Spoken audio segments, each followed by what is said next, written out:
whole purpose of this is to get to know about you and your art and where that comes from and maybe even how it impacts Apollo and that's really important and interesting, I think.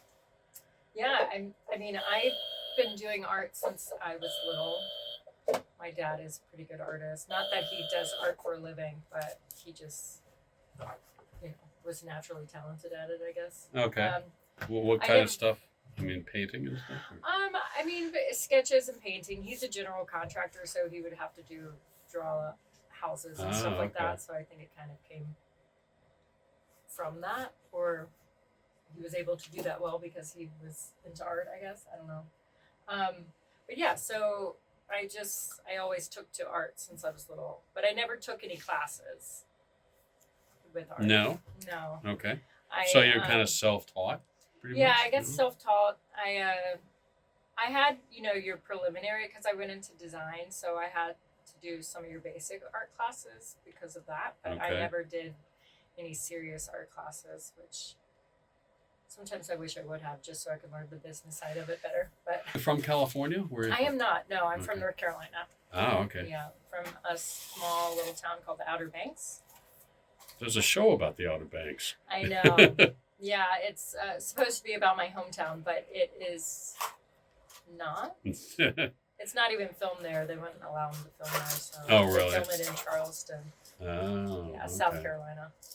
But it's I haven't watched the show, so I No, don't know. But no. yeah, now people are always like, "Oh, like the Outer Banks, like the show." When before nobody knew what the Outer Banks was, so I guess Right.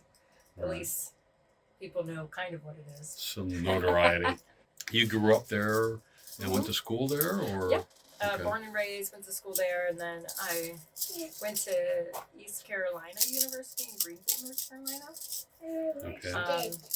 Oh, look at that, you're all locked up. And then I ended up coming out here in '09 and went to FITM, and which Okay. is a fashion institute. That's what I Right. studied, Right. is fashion design. So for a long time, I would just do drawings. I did a lot of portrait style, kind of not cartoon-ish. Like it's a weird mix between cartoon and realism. And I did that for a long time. I used a lot of like Prismacolor colored pencils, um, and really kind of enjoyed that. But I was always interested in doing like larger scale pieces and paintings, and finally got a chance to start working on that during COVID because I had a little bit of spare time in between having him. Yeah. Because he was, smaller. So I started messing around with large scale abstract art. And then I just kept. When you mean large scale, I mean, you talking about murals? No, not murals, but like, let's see, like, 7 foot by 6 foot. Some of the Okay. ones that I sent you were Okay. pretty large. Those are the big Yeah. ones. Yeah. I would love to do larger than that, but it's very hard to sell those in terms of people don't have room for them in their houses. Right. So Right. since starting that, I've scaled down a little bit. Pieces are usually, 5 feet by 4 feet, or 4 feet by 3 feet. I don't know. I think you're stuck. I think you're. Oh, there you go. And, yeah, so I just always played, like I played a lot with different mediums on regular canvas, and then I was trying to figure out I wanted to be able to have it blend and soak and kind of do its own thing as I was putting paints on the canvas. So I did, a little bit of studying, and I started to mess with working on just raw canvas and not having it primed or anything like that. And then from there, I discovered this. It's kind of like a chemical wash that I put on acrylics. I mean, it looks watercolor. Yeah, it looks like watercolor, but it's a chemical. a chemical. Yeah, so it's a chemical wash that gets put onto the acrylic, watered down, and you can play around with it. You can make it thicker or thinner, and you just kind of go from there. And depending on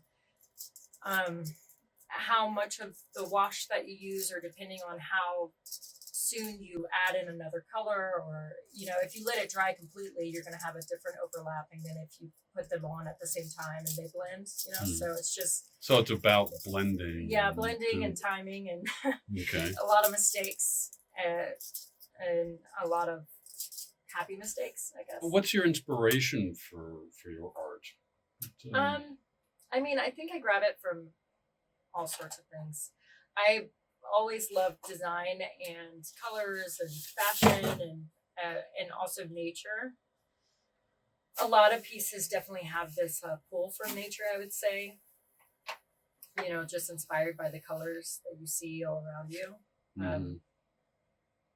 It just kind of depends. I love really bright colors that are not existent in nature as well. So there's always just a mix of that.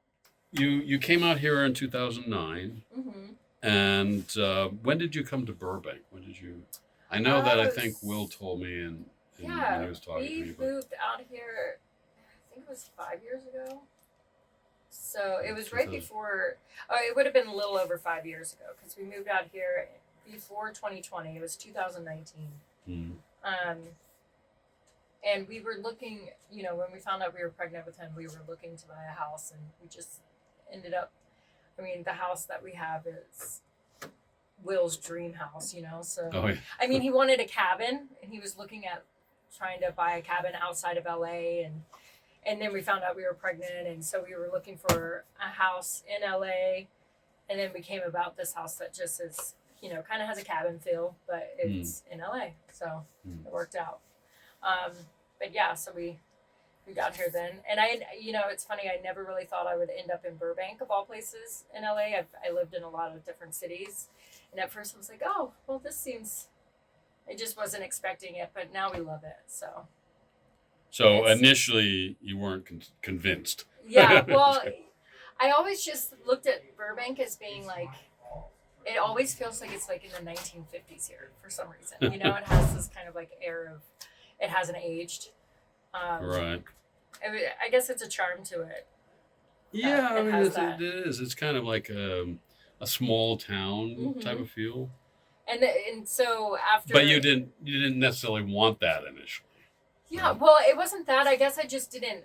We hadn't really been able to explore much of the area. We moved in, and then and all I knew of Burbank really was the studios were here, and it felt a little dated.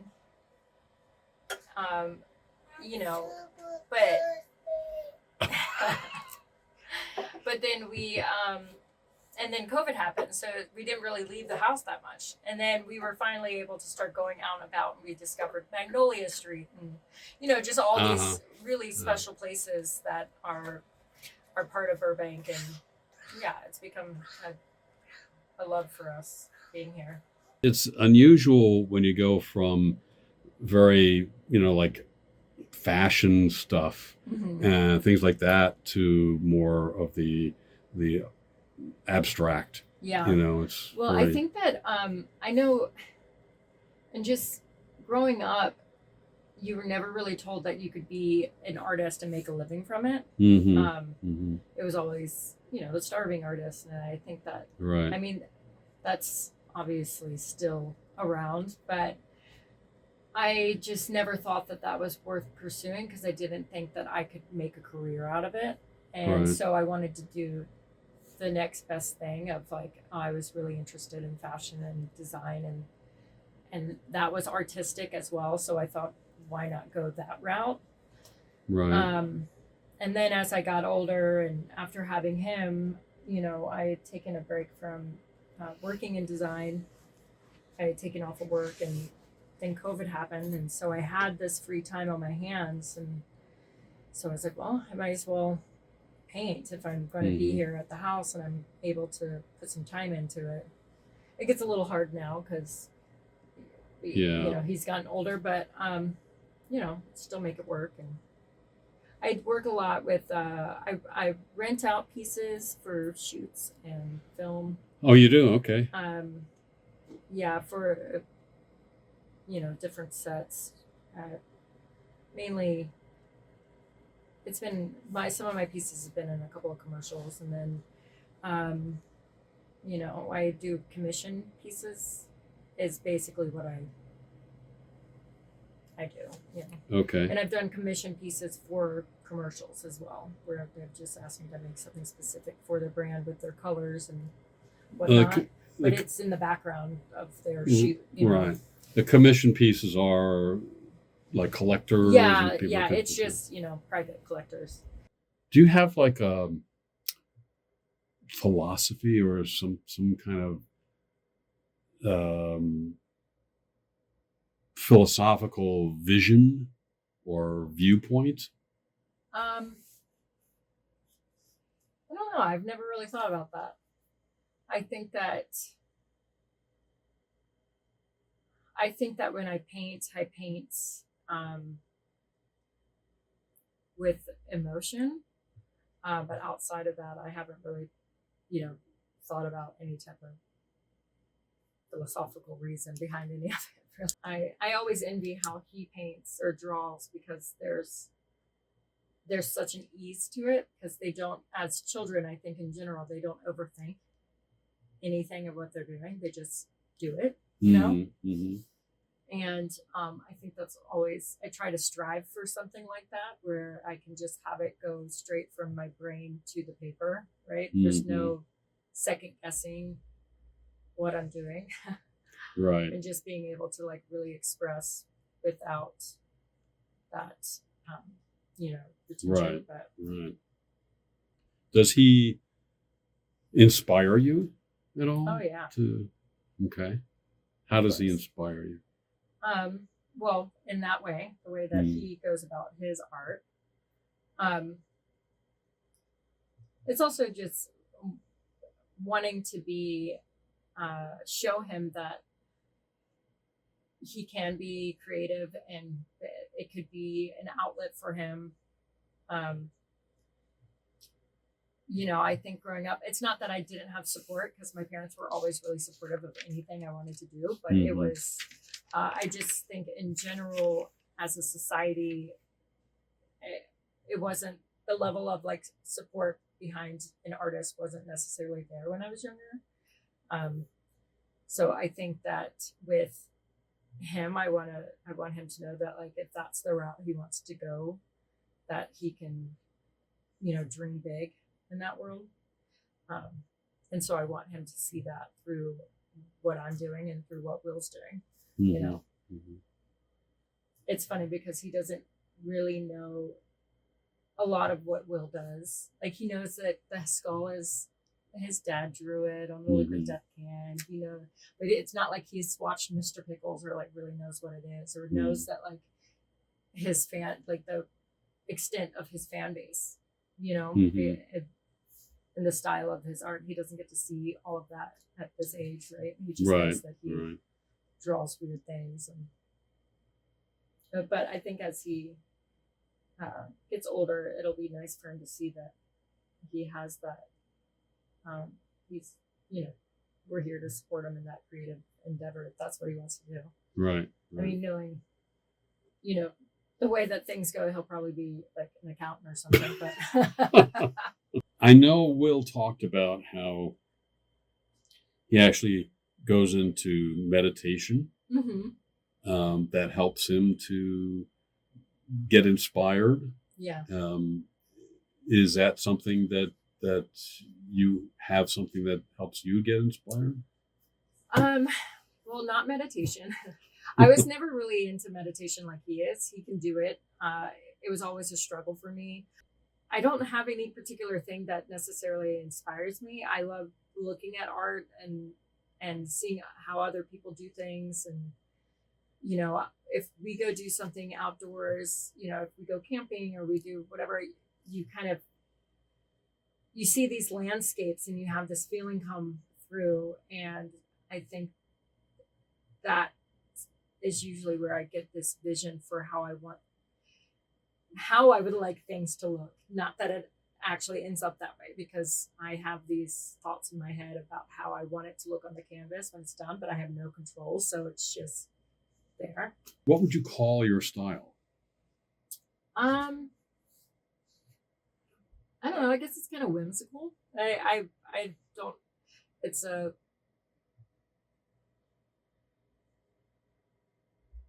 I don't know.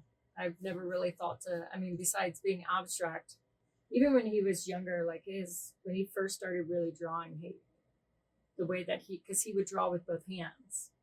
When did he start drawing? Oh, I mean, I had him painting at like,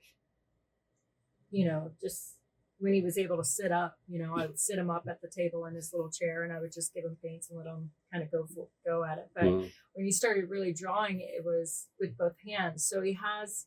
I'll try and find one. I know we have one framed at the house, but a drawing that was done like that where it's both. Because he just does ambidextrous. Which he's not anymore. But when he first started drawing, like all of his drawings were kind of crazy, like squiggly lines everywhere, but they were, kind of matched. It was weird. Yeah. And then they would be in different colors, and it's very neat style that you'll probably never ever do again, What's the future? What do you want to be doing going forward? I do some personal styling right now, and then working on art, and I would love to be able to work on art more and be doing that more often. And I think that is just discipline and making sure that I it's hard because he comes first, but of course, second, I guess. Yeah, well, that's important. It's Yeah.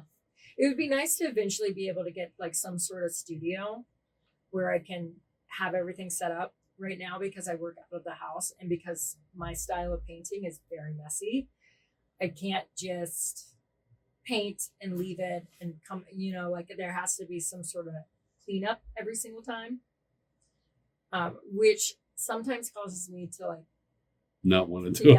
It talks me out of it sometimes because I'm like, oh, I don't have like enough time because I have to add in that cleanup time. So do you style for like shows and things? Or? So I've worked on a couple of shows or movies with another costume designer, like under her. I'm one of her costumers for a few things, but this is personal. Like when I work from home, it's personal styling. I do for individuals. Yeah, just your everyday person, just style guides. Sometimes they're people I've done, I've worked with some actors out here on the East Coast. I've worked with people all over the world at this point. I've worked with, just your everyday. So you're well known as a stylist? No, I wouldn't say that. But you're known as a stylist. I just have been doing it, and just style. I typically do for this company called Fashionably, and then Fashionably. Oh, Fashionably. And then like I used to do red carpet styling years ago, and so I do that. I have, we'll still do that here and there if asked, but that's a whole other world too. Besides, like it's so different from personal styling. It's fun, but it's very different. Yeah. So just depends. So you go through people's closets and. Mm-hmm. Well, yeah, I with the Fashionably stuff and the stuff that I do from home, a lot of times it's just people are like, okay, I'm going on vacation for 5 days, or I need, a summer capsule of clothing ideas. And so I basically online shop for them. I put the looks together and kind of give them a guide of like, this is how you can wear everything. Here it is. So, and that makes it easy for me. I can work from home and do that. And, take care of him and, so that makes that easy, but it definitely is a lot of screen time. Right. But outside of that, in-person personal styling, it would be fun to do that a lot more and actually go through people's closets and clean it out and organize it and stuff. But that doesn't happen as much. Yeah. With yeah. him. So.